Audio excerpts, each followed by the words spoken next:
अस्सलाम वालेकुम प्यारे बच्चों, उम्मीद है कि आप खैर व आफियत से होंगे। क्लास 9 सब्जेक्ट उर्दू फिराक गोरखपुरी की गज़ल नंबर 3 आखिरी गज़ल आज हम पढ़ने जा रहे हैं। तो मुख्तसर हम इसकी तशरीह करेंगे। आंखों में जो बात हो गई है एक शरे हयात हो गई है। मुश्किल अल्फाज शरे बयान करना, हयात जिंदगी। फिराक गोरखपुरी शायर का मतलब है, शायर कहते हैं कि कभी कि जब कभी भी मैं अपने महबूब से मिला, जब कभी भी मैं अपने यार से मिला, अपने दोस्त से मिला, यानी कि जब मेरी मुलाकात मेरे यार से कभी हुई, कभी भी जब मेरी मुलाकात कभी भी अपने यार से, अपने महबूब से, अपने दोस्त से हुई, मगर मैंने अपनी जबान खोली नहीं, बल्कि जो मैंने कहा आंखों में आंखें मिलाकर कहा। एक बार फिर शायर फिराक गोरखपुरी फरमाते हैं कि जब कभी भी मैं अपने महबूब से मिला हूं या अपने यार से, अपने दोस्त से जब उससे मुलाकात हुई, हाँ, मिलकर जबान भी न खोल दी, बल्कि जो मैंने कहा आंखों आंखों में मिलाकर कहा, आंखों में आंखें मिलाकर कहा। यानी कि बल्कि हमने जबान से बात नहीं की, मैंने अपनी जबान नहीं खोली, उसने अपनी जबान नहीं खोली, जो मैंने उससे कहा, जिंदगी की सारी कहानी जो मैंने उससे बता दी, खामोशी की हालात में बता दी, आंखों आंखों की खामोशी मुलाकात में मैंने अपनी सारी जिंदगी की कहानी उसको बता दी। यानी कि हमने तो मुंह नहीं खोला, हमने जबान नहीं खोली, बल्कि जो मुझे कहना था, जिंदगी की जो सारी दास्तान थी, जिंदगी की जो सारी कहानियां थी, मैंने उसको बता दी। मगर किस तरह से बता दी?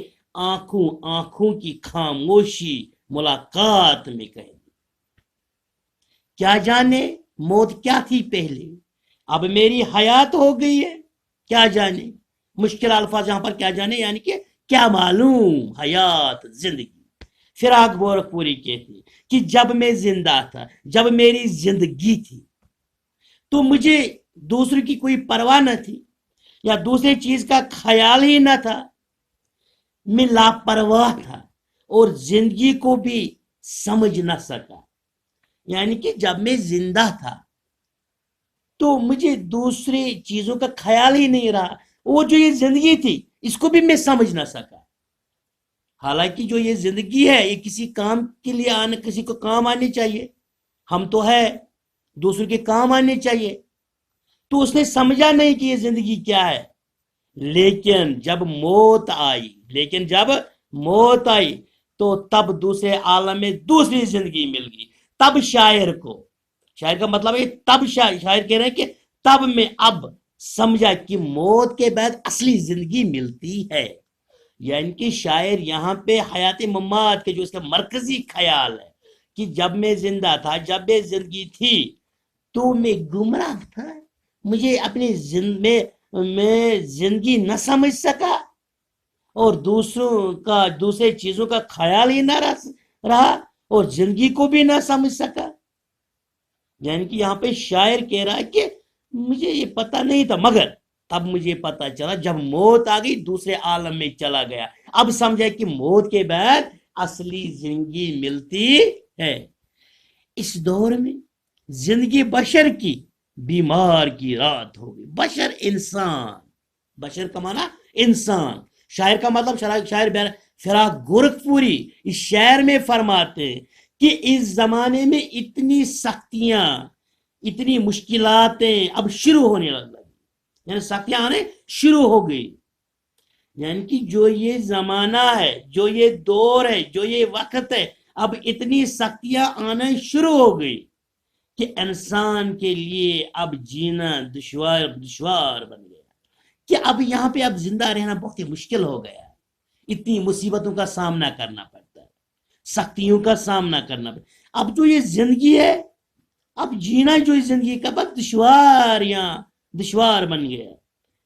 दिन की थकावट और परेशानियां जो रात की तन्हाइयां में दूर की जाती है, जब इंसान दिन भर थक जाता है, दिन भर परेशानियां होती हैं, اور جب رات آتی ہے، جب رات کی تنہائیاں آتی ہے، تو انسان ان تنہائیوں میں دور کیا جاتا ہے ان تھکان پریشانیوں کو۔ مگر اب شاعر یہاں پہ کہہ رہا ہے کہ اب ہماری بدنصیبی ہے کہ یہ رات ہے، جو یہ رات کی تنہائیاں ہیں، ایک بیمار سی رات کی طرح عذاب بن گئی۔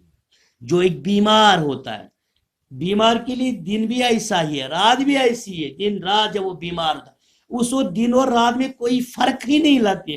اسی طرح سے شاعر بھی فرماتے نہ مجھے دن میں کوئی فرق پڑتے نہ رات میں فرق پڑتے، دن میں پریشانیوں کا سامنا کرنا پڑتا ہے، غموں جو غم ہے، جو پریشانیاں ہیں، ان کا سامنا کرنا پڑتا ہے۔ مگر اب جو یہ رات آتی ہے، شاعر کہہ رہا ہے جب یہ رات آتی ہے، اب جب یہ تنہائیاں جو رات کی ہے، اب شاید اس میں ان پریشانیوں غموں کو دور کیا جائے۔ مگر اب رات بھی عذاب کی طرح بن گئی ہے، ایک بیمار سی رات کی طرح عذاب ہے۔ جس طرح ایک بیمار ہوتا ہے، وہ دن بھر بھی ایسے، رات بھر بھی، یعنی کہ شاعر کا جو یہ مرکزی خیال ہے، عذاب زندگی،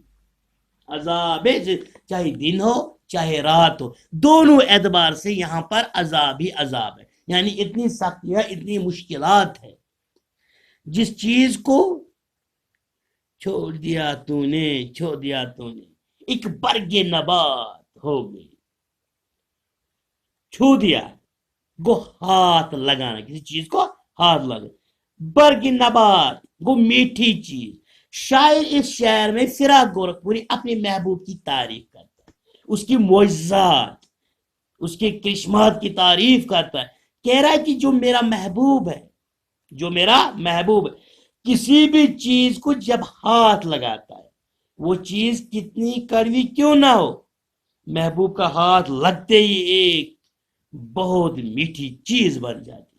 یعنی اپنے محبوب کی تعریف کرنے، ہاتھوں کی تعریف، اس حسن کی تعریف کرتا ہے۔ یعنی کہ جو مرکزی خیال ہے محبوب کا معجزہ، محبوب کی تعریف، یعنی کہ وہ چیز کتنی بھی خطرناک ہو، وہ چیز کتنی بھی کڑوی ہو، مگر ہاتھ لگتے وہ میٹھی بن جاتی ہے۔ آخری شاعر جو اس غزل کا، غزل نمبر 3 کا، ایک صفت فراق اس کی دیکھا ہے تو ذات ہو گئی۔ صفت اچھائی کسی چیز کی، برائی کوالٹی، ایک ہر ایک ذات بڑی۔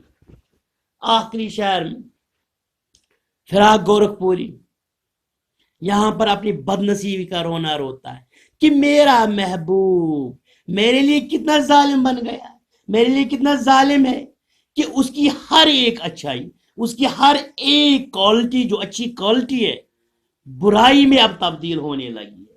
یعنی کہ اس کا مطلب میرا محبوب کتنا اچھا تھا، وہ صفت ذات تھا، مگر اب جو اس کی اچھائیاں ہیں وہ کنورٹ ہونے لگے، وہ تبدیل ہونے لگے۔ کس میں؟ صفت برائی میں۔ کہ جب بھی میں نے اس کو اچھی اعدا میں دیکھنا چاہا تو وہ بڑی ہی بری ذات دکھائی۔ میں کوشش کر رہا کہ اپنے محبوب کو اچھے عادتوں میں دیکھوں، اچھی صفتوں میں دیکھوں، مگر کیا کرے، وہ وہاں بری ذات دکھانے لگا۔ آخر کار اپنی صفت کے پیش نظر آ گیا نہ اپنی ہی ذات پر۔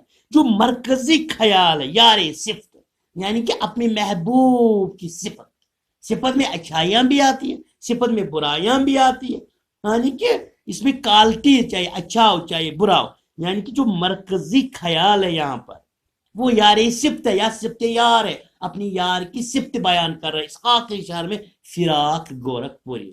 بچوں، امید ہے کہ آپ نے جو سمے ہم نے دیا، کم ٹائم میں ہم نے کوشش کی سمجھانے کی، کیونکہ آپ کو پتہ ہے کہ ویک سگنل یعنی کہ جو نیٹ ورک کمزور ہے، تو اس کی وجہ سے ہم بالکل 5 7 یا 8 10 منٹ کا ویڈیو یہاں پہ بناتے ہیں۔ تو بس امید آپ سے یہی ہے کہ آپ جو یہ ویڈیو دیکھ رہے ہو اچھی طرح سے بیٹا آپ پڑھو گے، سمجھنے کی کوشش کرو گے۔ بس دیجئے ہمیں اجازت، اپنا خیال رکھیے اور ہمیں بھی دعاؤں میں یاد رکھیں۔